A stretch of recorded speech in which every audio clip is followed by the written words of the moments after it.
One of the hardest parts of having an eating disorder was just being in it and not knowing how to get out, and trying all these different things and using symptoms and waiting for things to get better. I think one of the most important things that I realized while I was in treatment was that it has nothing to do with food, and that it has everything to do with some much, much deeper things that you have to cope with and you have to address in order to get better.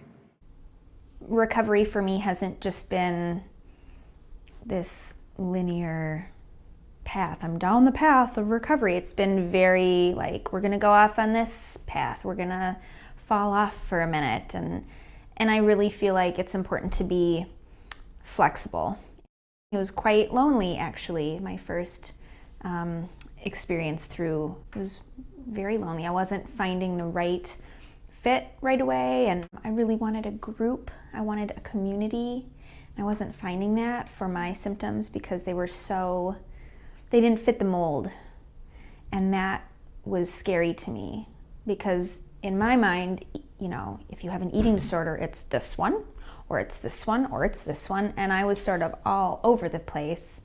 And then finally, this past year, I switched to the Emily program, and I said, do you have a group for these symptoms? And they were like, yeah. And I was like, what about this schedule? And they were like, yeah.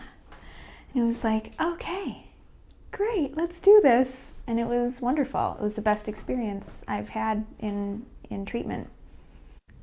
I feel like I'm finally at a place of stability, and it's wonderful.